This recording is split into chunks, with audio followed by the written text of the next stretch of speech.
Breakfast of choice for you two. It's your breakfast of champions. If it was a choice, I mean, like, yeah, I'd go for a full English every time. Eggs? How'd you have your eggs? Scrambled. I normally have them scrambled. Nice. It depends though. If you're having sausages, you want to dip it in the yolk for with a, you know. Yeah, lovely. Sunny side up. Okay, Anne. Well, when it's a choice, I haven't had a choice about it in a good long while. So you eat cat food at the moment. I do. Cat food for breakfast. I do. Some nice, catnip on the side. It's very lovely. Wow, method acting to the max. Dry cat food, or do you go for the one? I basically did this morning. This morning I had non-hydrogenized oiled peanut butter on top of dry rye bread. So it actually did taste a bit like cat food this morning. Basically cardboard is what you're Yeah, I'm kind of having cardboard and nuts. So, but when I can, I mean, I love a good pancake breakfast. I love. That's an American thing, isn't it? Yeah, it is. Yeah. And so I guess that's full American.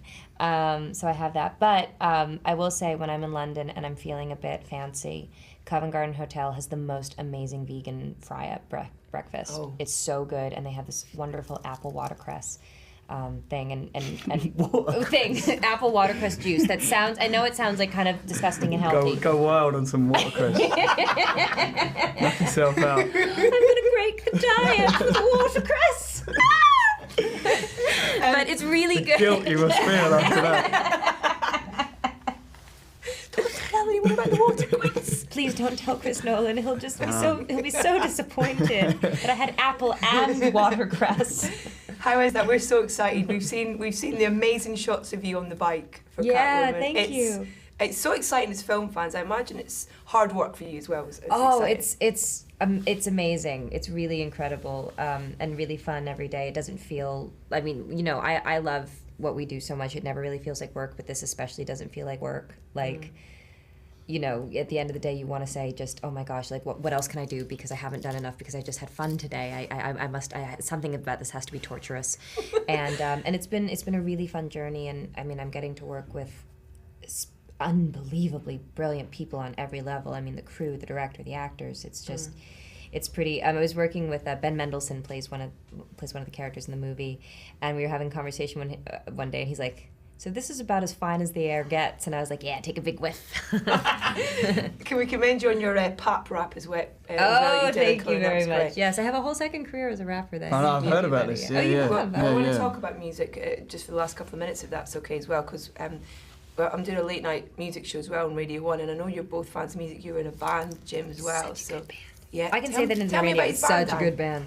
Well, you don't even... Jim, I love Jim's music, and I was... Late Spies, is that right? Yeah, that was one of them. One of? Well, I've been in a few bands, yeah. Well, that was the last one I was in before I sort of stopped doing music. You stopped completely? Well, no, I still do it. When I write music now, I've got a thing going called Tragic Toys. Okay. With my girlfriend, yeah, we sort of write. We've just written a load of songs, basically, that are sitting around our house. Somewhere? Yeah, I mean, they're not on the internet. We're sort of in the process. I mean, they're sort of demos at home. We've got a little studio in our place in London, so we've just been busy. I mean, just because we like doing it, we're both sort of musicians, so we've just written a load of songs. Wicked. So yeah, we're just in the process of finding a producer and sort of getting it. Wow, exciting. Out of the bedroom, if you know what I mean. That's exciting. He's the coolest guy in the world, right? Oh yeah, we have a recording studio in the house. I like that a lot. Yeah, I also ride a motorbike and... We want to basically expand our listeners' record collection. The feature's called 1,000 Albums Everyone Says You Should Have. We only have time to play one track from the album. What is an album that you think everyone must have in their collection? Not like your favourite, but one of an album that should be in everyone's record collection. For me, it'd be Uncle, Where the Night Falls. I think it's a brilliant record. Great. Have you heard the new DJ Shadow stuff? No. It's awesome. Is it? Right, yeah, I'm a big fan of it. That was an album that changed my life, I think, introducing, yeah. And we all sort of got really into... When I was in a band, we were sort of more into like the Stone Roses and the Verve and all that sort of stuff. And then when we heard that record, it just changed everything, Yeah. And what about you? Is there an album for you? I'd say Patti Smith Horses. Gorgeous. Gorgeous. Yes. Gorgeous. I try to get you into that. You did? Yeah. I gave it a go. I tried.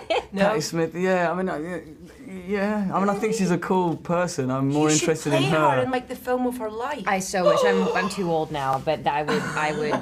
give anything in the world to play Patti Smith. That would be incredible. Have you read Just Kids? I'm in the middle of reading it just now, yeah. It's the best book ever. Is that the book you were reading when we were filming? Yeah, the one that I kind of kept walking around with stars in my eyes about. So I'd say everybody should have... Saying you wanted to sleep on a park bench. Yes, I did. Live in a box in the middle of the East Village. Well, the East Village then. Right. The East Village now, it wouldn't be as romantic. Oh, when it was full of heroin addicts. Of course. Yeah, right. I really want the authentic experience. It makes it real. So I'd say, I mean, that song Gloria is incredible. And if you read the book Just Kids and you hear the story about how long it actually took her to write that and where it came from and what the meaning behind everything is, it's pretty cool. Amazing. I bought Anna a book. I don't know if you've been practicing, but I bought her a Stone Roses guitar tab book. My guitar, I was in a car accident. She's got the most amazing guitar. Is your guitar It's okay. It hasn't died, but it got a crack in it, so I had to wait to get home to get... She has the most beautiful... It's a Martin, isn't it? A Martin vintage acoustic. Martin. Oh, my fella's got Martin. It's a beautiful guitar. Nice. Yeah. She's okay.